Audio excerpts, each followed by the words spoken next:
ঢাকা শহরে বহুল আলোচিত এই নির্বাচন আগামীকাল অনুষ্ঠিত হতে যাচ্ছে। এই নির্বাচন অনুষ্ঠানের ক্ষেত্রে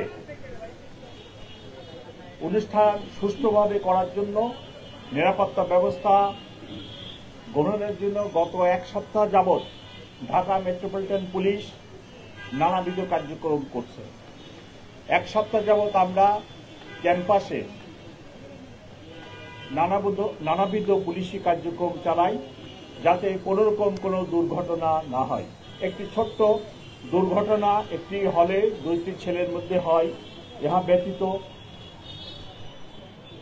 শিডিউল ঘোষণার পরে কোনো বড় ধরনের ঘটনা হয়নি ইনশাল্লাহ। আমরা আশা করছি আগামীকাল নিরাপত্তা ব্যবস্থা যথেষ্ট জোরদার থাকবে এবং অনুরূপ কোনো ঘটনা হবে না। আগামীকাল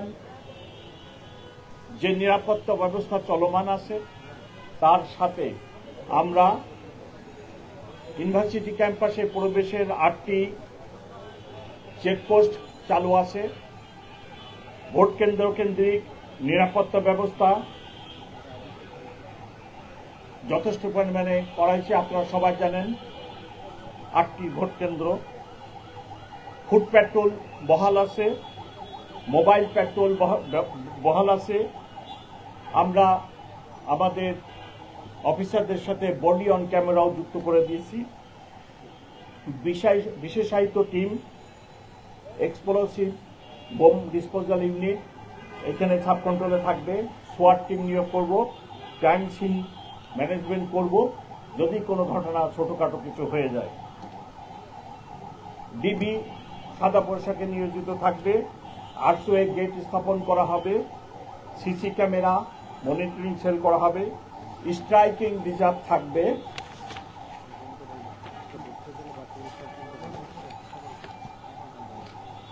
কন্ট্রোল রুম আমরা এখানে একটা সাব কন্ট্রোল রুম করছি। এই কন্ট্রোল রুমে আমি সার্বক্ষণিক থাকার জন্য চেষ্টা করব আগামীকাল। আমাদের পাশাপাশি বিজিবি, র্যাব এবং অন্যান্য নিরাপত্তা সংস্থা থেকে লোকজন নিয়োজিত থাকবে। আজকে আমাদের এখানে 1771 জন পুলিশ অফিসার নিয়োজিত আছে।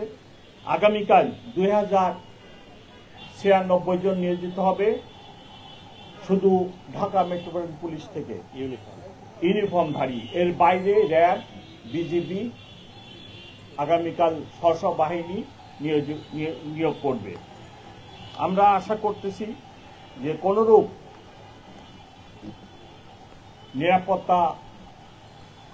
নিরাপত্তার আশঙ্কা নেই এবং গত 7 দিন বা 10 দিন যাবৎ যে নিরাপত্তা ব্যবস্থা ছিল ভালো ছিল, আগামীকালও ভালো থাকবে এবং আগামীকালের পরে 10 তারিখেও কোনো সমস্যা হবে না। আমাদের নিরাপত্তা ব্যবস্থা 10 তারিখ সন্ধ্যা 6টা পর্যন্ত বহাল থাকবে। যদি প্রয়োজন হয় এই সময় আমি আরো বৃদ্ধি করব।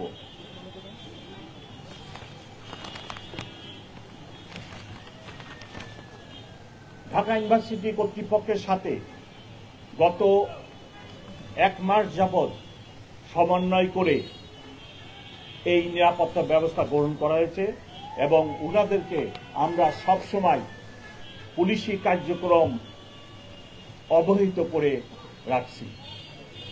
ঢাকা মেট্রোপলিটন পুলিশের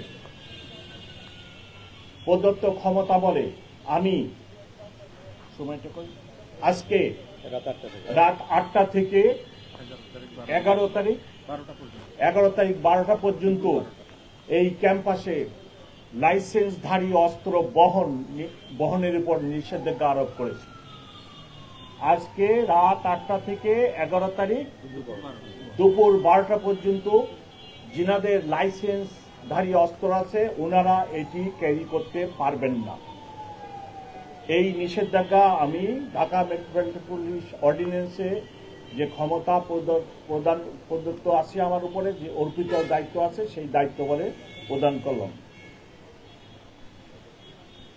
আমার বিনীত অনুরোধ থাকবে, যিনারা ভোটে অংশগ্রহণ করছেন, ভোটার অথবা অন্য যে কেউ যেন কোনো কারণে আইন হাতে উঠিয়ে না নেন। যদি কোনো ঘটনা হয়, যদি কোনো অবাঞ্ছিত ব্যক্তি এই ক্যাম্পাসে ঢুকে, তাহলে আমার বিনীত অনুরোধ সকলের নিকট যেন অবাঞ্ছিত ব্যক্তিকে বা কোনো কেউ অপরাধ করলে তাকে পুলিশের কাছে সোপর্দ করে। এই ক্যাম্পাস পুরা নিরাপত্তা চাদরে ঢাকা আছে। যেখানে কোনো ছোটখাটো কোনো কিছু যদি হয় অতি নিকটেই পুলিশ পাওয়া যাবে।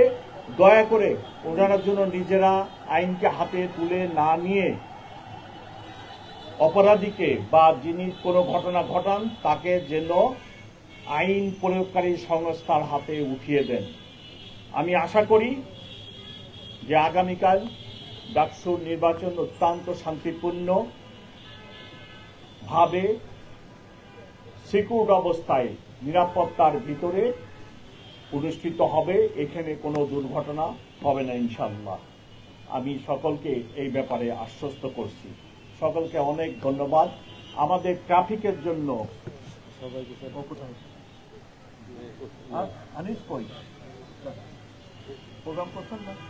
আমাদের ট্রাফিকের জন্য আলাদা প্রোগ্রাম আছে। ট্রাফিকের চক আউট করে আমরা ট্রাফিকের ব্যবস্থা আমার বিএনপি মিডিয়া সেল থেকে প্রেস রিলিজ দিয়ে জানিয়ে দেব যে ট্রাফিক আগামীকাল কোন পথে কিভাবে চলবে।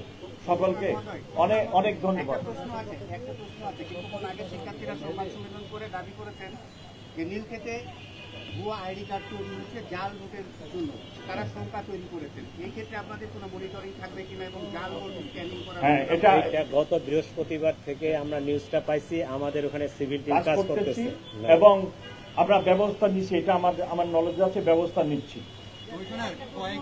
কয়েকদিন ধরেই আমরা যদি লক্ষ্যদর্শী প্রার্থীরা অভিযোগ করতে সাইবার স্পেসে বিভিন্ন গ্রুপ করে আমার জানা আছে, আমার জানা আছে বুলিং সাইবার বুলিং হচ্ছে। আমি জানি, আপনারা জানেন। এটা অত্যাধুনিক একটা যুগ আমরা পার করতেছি। এখানে cyber social media is so strong.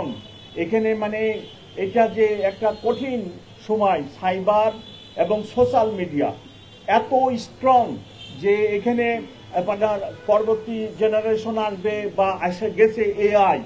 এখানে বিকৃত ও ছবি যে ঘটনা হয়নি এইরূপ সোশ্যাল মিডিয়ায় ব্যাপক হারে আসতেছে। আমরা এগুলোর উপরেও কাজ করতেছি। আপনারা যে দুইটা প্রশ্ন করছেন এগুলো আমাদের জানা আছে, আমরা এগুলোর উপরে কাজ করতেছি। আচ্ছা, থ্যাংক ইউ।